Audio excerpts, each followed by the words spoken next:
Cara, eu queria te perguntar uma coisa, assim, um comentário, né? Que eu, por exemplo, eu converso com diversos psicólogos, terapeutas, a gente está chamando aqui várias pessoas para participar, para tentar ajudar e entender os momentos, né? As Uhum. gerações, os momentos.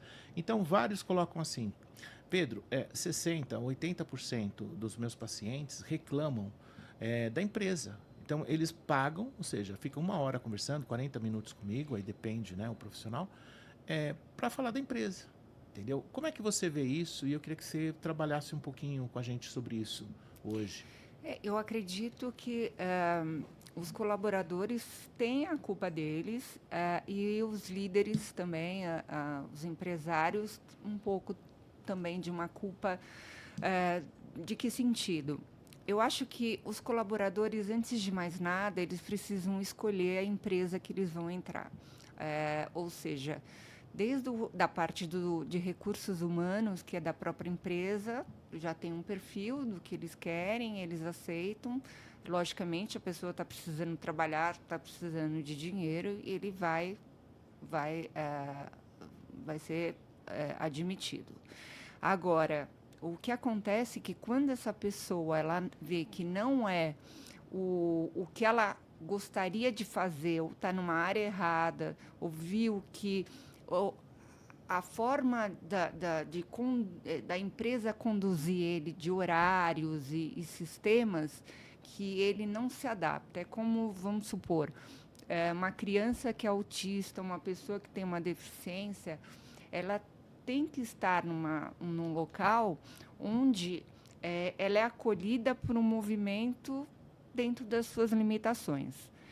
E um colaborador, o profissional que é contratado, eu acho que falta um pouquinho mais de sensibilidade de recursos humanos, de entender um pouco mais o profissional, e o profissional também ser um pouquinho mais sincero de que realmente ele consegue cumprir a questão de pressão. Às vezes a pessoa ela não nasceu para ter tanta pressão. Ele não tá bem de saúde mental para ser contratado. Então, vamos lá, o colaborador, ele tem que realmente se cuidar, e ele tem que começar a entender as escolhas dele. A partir do momento que você escolhe errado, vai dar errado. E assim, pode passar o líder mais bacana, mas ele não está no local certo. Ele vai ser chato.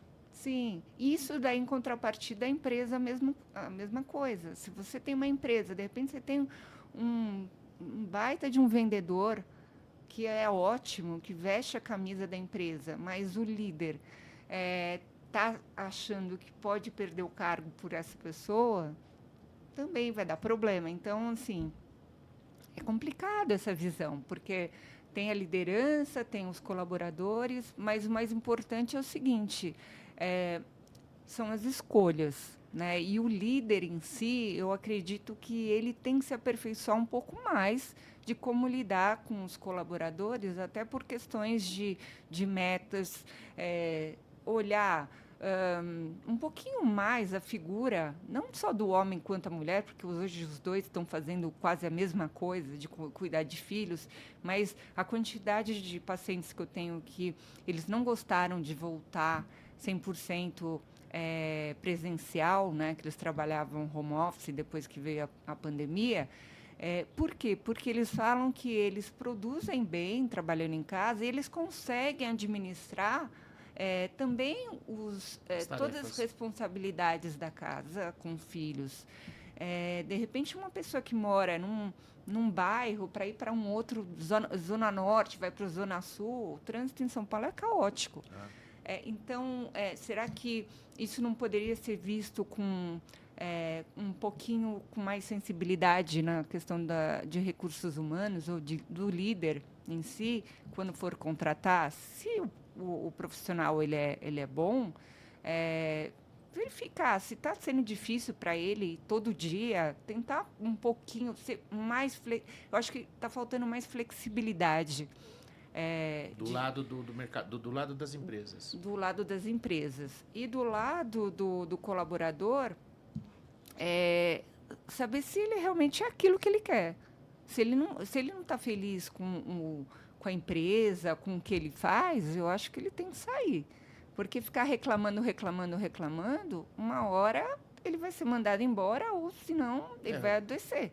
Ele vai adoecer. Ele vai adoecer, né? Porque ele não está gostando, vai ficar cada vez mais com raiva e vai vindo outras emoções e não vai sair da cama mais. Você tem uma mudança, então a gente teve, por exemplo, Covid, foi um susto. Você imagina a gente aqui vendendo tecnologia, não tinha equipamento, as empresas colocando todo mundo para fora, nós aqui, né?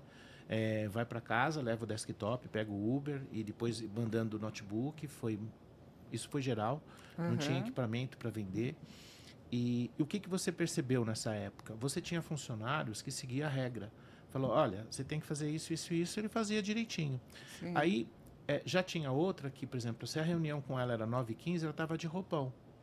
Ou seja, ela estava seguindo a disciplina? Não. Teve até um caso de uma que começou a vender peixe. Então, ela estava trabalhando e vendendo peixe. Pô, calma. Entendeu? Então, e aí o culpado é a empresa. Então, vamos lá, isso nessa situação. Eu tenho N exemplos assim que a gente escuta de quem tem empresa, tá? E aí você observa que a empresa, ela foi forçada a colocar as pessoas lá, para dentro de casa. Quando foi voltando, se percebeu que eles perderam o quê? O convívio. Então, a gente tinha um convívio dentro da empresa. A gente perdeu esse convívio. Então, quando você tem, por exemplo, uma equipe de vendas, você tem 20 profissionais ali, um está aprendendo com o outro. Entendeu? A partir do momento que você tem um sistema home, ninguém está aprendendo com ninguém. A produtividade cai. Então, o coração da empresa é vendas. O coração da empresa é a fábrica.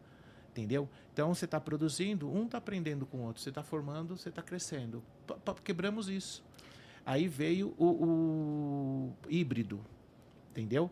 E o que se percebeu no híbrido? Que várias pessoas falando, não, hoje eu vou ter um dia branco. O que é o dia? Tem um nome. A pessoa fica ali online, mas ela não está produzindo.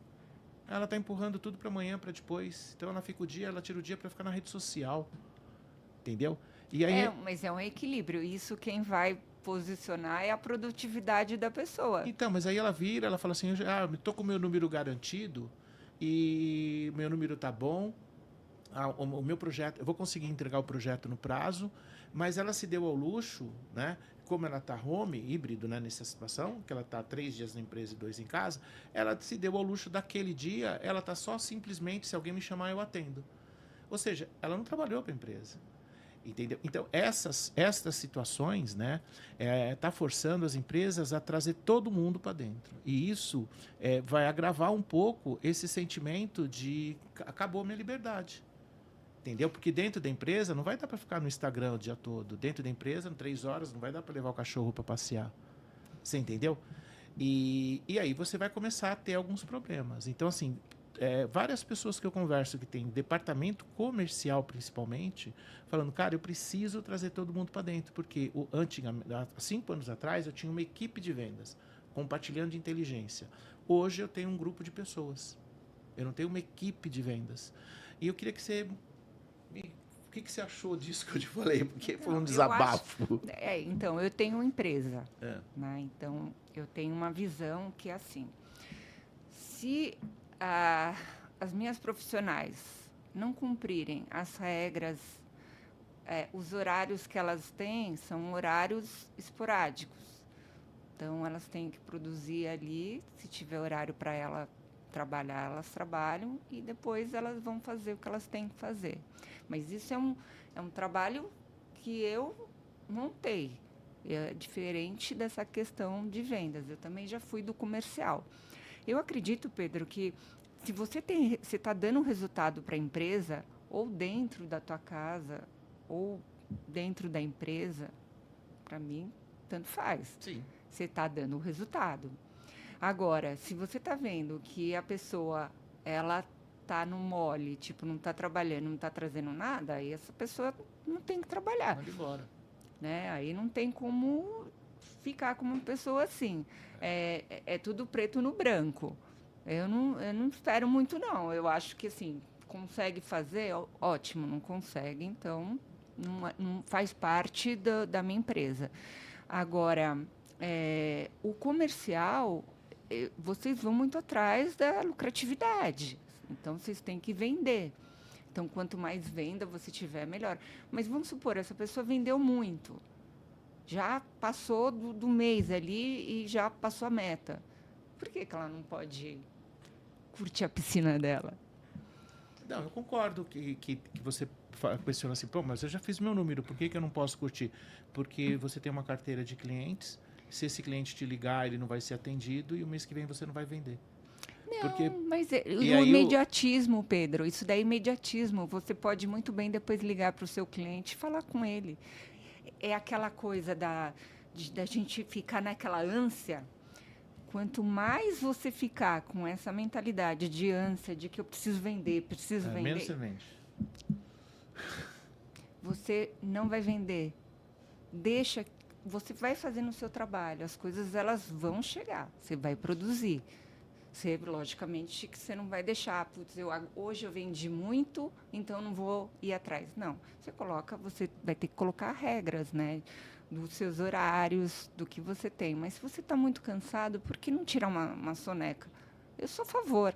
Eu acho que a gente tem que descansar um pouquinho, para depois voltar e ter mais produtividade. Não é porque muita gente se cobra porque de repente está um final de semana e a pessoa não consegue nem relaxar num sábado à tarde, já pensando nas coisas que tem que fazer segunda. Então você não está vivendo o seu dia ali. Você não está descansando, segunda-feira vai ser tenso. Sim, e aí você se adoece, Pedro, porque a sua energia da sua cabeça não para. É toda hora pensando no tal do boleto, do cartão, de todas as preocupações. A gente tem que se desligar. A gente não veio para esse mundo para só trabalhar. As pessoas têm que entender. A gente tem horas de descanso, a gente tem horas de fazer coisas que a gente gosta. Então, assim, para ter uma saúde mental melhor dentro da empresa, nós vamos ter que reformular as empresas, os departamentos, e cada departamento vai ter uma necessidade diferente para conseguir oferecer isso também para os funcionários, né? E poder cobrar, porque é uma troca, né? Eu não sei se é nos Estados Unidos, mas parece que eles, com essa questão deles fazerem esse trabalho, eles colocaram não sei quantos dólares por pessoa ali, e eles viram que, com esse valor que eles investiram, a produtividade dos profissionais ali aumentaram muito mais. Então, não estou falando que é para o seu profissional não trabalhar. Eu estou falando para ele se cuidar e saber as responsabilidades. E cabe ao empregador ver se realmente ele tem perfil ou não. Eu acho que a contratação é uma das coisas mais importantes. É dos dois lados, né? Agora, como a medicina chinesa pode ajudar a reduzir esse ambiente de estresse dos dois lados? A gente entra na medicina chinesa entendendo toda a parte dele, qual é a queixa maior, né? Então, vamos supor, uma ansiedade muito grande. Então, a gente vai atrás, de onde que veio essa ansiedade, de onde começou, e vai organizar essa parte toda de períodos. A hora que a gente descobrir o que realmente, da onde que veio essa ansiedade, a gente vai fechar uma síndrome. Como se fosse um diagnóstico. A gente faz exame de sangue em laboratório, às vezes não aparece nada e a pessoa está com uma ansiedade estourando ali e a gente vai tratar nisso. Então, o que a gente vai fazer? Vai tirar algumas alimentações, vamos supor, uma pessoa que tem um calor muito grande, muito ansioso, não consegue dormir, tem insônia, já vamos fazer com que ele tome um bom café da manhã, tire as coisas que são mais picantes da alimentação.